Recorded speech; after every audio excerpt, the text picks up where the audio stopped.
En primer lugar, muchachos, mi saludo. Ahora vamos a tratar el tema, el fin de la Guerra Fría. Este periodo de la historia universal culmina con la caída del muro de Berlín. Desde ahí, entonces, termina este periodo de la Guerra Fría. ¿Qué, qué característica va a tener este periodo? ¿No? Vamos a ver, por ejemplo, que se reactivan las ideologías conservadoras, porque al caer el muro de Berlín, el comunismo empieza a enfriarse, diríamos, utilizando un término, ¿no?, coloquial, a enfriarse, porque es ya la derrota las primeras derrotas del comunismo. En la década de 1980, Estados Unidos y Gran Bretaña dan un nuevo impulso a la ideología conservadoras, con hechos concretos. ¿Qué significa esto? De que los principales gobiernos anticomunistas fueron Estados Unidos y Gran Bretaña, anticomunistas. Ellos empiezan a difundir la idea de que el comunismo es una cosa que no se puede aplicar en el mundo. Prueba de ello es de que el comunismo está cayendo, decían. Y esa ideología comenzó a generar en el mundo y a desconfiar del comunismo. En Estados Unidos, Ronald Reagan inició el rearme. Miren, a pesar que anteriormente, en los gobiernos anteriores a Ronald Reagan, Estados Unidos se había puesto de acuerdo con la Unión Soviética a disminuir el armamentismo, ¿no? Ya no ir fabricando más armas. Pero con Reagan se reactiva, un poco se deja de lado ese acuerdo y endureció sus relaciones con la URSS, un poco más tirante, ya no como los gobiernos anteriores que siempre se reunían con los líderes rusos. Ronald Reagan no, nada de reuniones con los rusos o con los soviéticos. En Gran Bretaña, Margaret Thatcher liberalizó los servicios y el sistema financiero y privatizó las empresas estatales. Entonces, Inglaterra también, Margaret Thatcher, la primera ministra, que se apoderó de las Islas Malvinas, invadió las Islas Malvinas y quedó dueña absoluto de las Islas Malvinas que habían pertenecido a Argentina. Entonces, miren, son actitudes realmente que demuestran el poder que tenían estas potencias. Y liberalizó los servicios, privatizó las empresas. En Inglaterra, en Gran Bretaña, habían empresas estatales que el Estado manejaba, pero con Margaret Thatcher no, se privatizó todo, nada del Estado, que sean las mismas empresas las que se defienden. Entonces, es así como se presentan estos hechos en Estados Unidos y en Gran Bretaña. Entonces se reactiva el conservadurismo, ¿no? ¿Cómo se inicia la caída del comunismo en la URSS? En 1965, Mikhail Gorbachev, secretario general del Partido Comunista Soviético. En la Unión Soviética había un secretario general del partido y un presidente de la Unión Soviética. El que más poder tenía no era el presidente, sino era el presidente del país, sino el secretario general. Porque había un solo partido político en la Unión Soviética, uno solo, que era el Partido Comunista de la Unión Soviética. Y eso fue Mikhail Gorbachev. ¿Qué pasa en 1965? ¿Qué hace Gorbachov amplió en la Unión Soviética lo siguiente, aplicó, liberalizó la economía. En la Unión Soviética todo el manejo económico estaba en poder del Estado. El Estado era el que manejaba todo. Pero lo que hace Gorbachov es de que no, que también hayan empresas privadas. Todo era estatal en la Unión Soviética, pero con Gorbachov no. También que haya empresas privadas de tal manera que haya una competencia, decía. Ya entonces él va abriendo. Al comunismo que era cerrado le va abriendo. A eso se llama perestroika.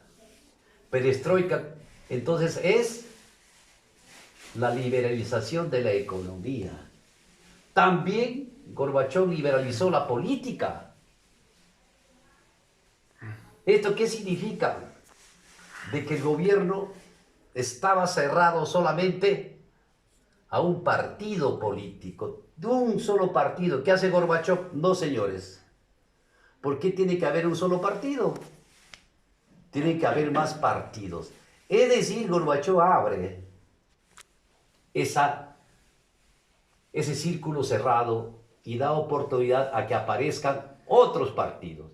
A eso se llama la glasnost. Entonces la glasnost es la ley que da Gorbachov liberalizando la política, creando nuevos partidos. Muy bien. Entonces, Gorbachov suavizó la política confrontacional contra Occidente. Los gobiernos anteriores, el último antes de él, Khrushchev, no entraba en acuerdos con Estados Unidos.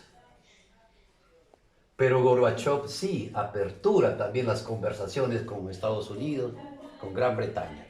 Entonces se ve cómo el comunismo va abriéndose, va dando paso, digamos, a nuevas formas de dirigir la política. Efectos de las medidas aplicadas por Gorbachov. ¿Qué pasa? Al liberalizar la economía, en la URSS se produce una bancarrota económica, una grave crisis económica. Ese es el aspecto económico. En el aspecto político, muchas repúblicas que pertenecían a la Unión Soviética se liberalizan, se salen de la URSS, se salen, especialmente los países bálticos del norte y del sur. Entre ellos está, por ejemplo, Letonia, Ucrania, y otros países. Se separan. Empiezan ya en la Unión Soviética a que otras repúblicas también se vayan separando. Entonces, en el aspecto económico, la bancarrota y la separación, el inicio de la separación de las repúblicas, son los dos efectos inmediatos que se dan por efectos de estas medidas que aplicó Gorbachov. Entonces Gorbachov es el gobernante soviético que empieza a abrir las puertas de la Unión Soviética. Muy bien, ¿cuándo? A partir de 1985. Ahora, democratización de los países de Europa Oriental. Reunificación alemana. En 1989, la caída del muro de Berlín es el símbolo de la caída del comunismo europeo. Efectivamente, Berlín Oriental era comunista y Berlín Occidental era capitalista. Pero Berlín estaba separada, Berlín Oriental de Berlín Occidental estaba separada por un muro de concreto arriba con alambres de púas que no puedan pasar. Entonces había un muro real No era un muro ficticio, no, era un muro real. Eso separaba a los comunistas de los capitalistas. Pero en 1989, al caer ese muro, las dos Alemanias oriental y occidental, los berlineses orientales y occidentales, de nuevo se juntan. Pero no para no para implantar el comunismo, no, sino para de nuevo retornar al capitalismo. Con eso, ese hecho es el símbolo de la caída del comunismo. Símbolo. El comunismo va a caer años después totalmente. Se produce la reunificación de la República Alemana en octubre de 1990. Lo que estamos diciendo, ¿no? Se reunifican primero Berlín y después toda la Alemania. Disolución de la URSS. En 1991, militantes del Partido Comunista Soviético, el que dominaba durante el comunismo, se levantan contra Gorbachov. Claro, Gorbachov en realidad ya era anticomunista, ¿no? Y Gorbachov era el secretario general del partido, hemos dicho. El presidente soviético Boris Yeltsin apoyó a Gorbachov. Yeltsin apoyó a Gorbachov. Yeltsin clausura el Partido Comunista. Nada de Partido Comunista, señores. Que haya otro partido comunismo. Ese es el que da el golpe de gracia ya al comunismo en la Unión Soviética. En diciembre de 1991 se disuelve la Unión Soviética y se crea la Comunidad de Estados Independientes, CEI. La Unión Soviética estaba integrada por varios estados, más de 40 estados. Al final se separan la mayoría, pero quedan algunos que querían seguir formando esa confederación, ¿no? Entonces, ya no se llamaba Unión de Repúblicas Socialistas Soviéticas, sino Comunidad de Estados Independientes. Es decir, la Unión Soviética se convierte en Comunidad de Estados Independientes, ya no URSS. Mikhail Gorbachov renunció frente a la desaparición de la URSS y del Partido Comunista. Si Gorbachov fue el presidente del Partido Comunista y Yeltsin disuelve el partido, entonces ella no podía estar en el gobierno porque ya no había Partido Comunista, porque era el secretario general, ¿no? Y también desaparece la URSS. Entonces Gorbachov lo que hace es dar paso al costado y que vengan ya los otros gobiernos, como va a ser el que hasta ahora es el presidente Putin. Putin gobierna desde el año 1991, por si acaso. Hasta ahora, el 91, ¿cuánto? 30 años. Miren ustedes, eso vamos a ver en la próxima clase. Bien, muchachos, eso es lo que podríamos decir en este momento.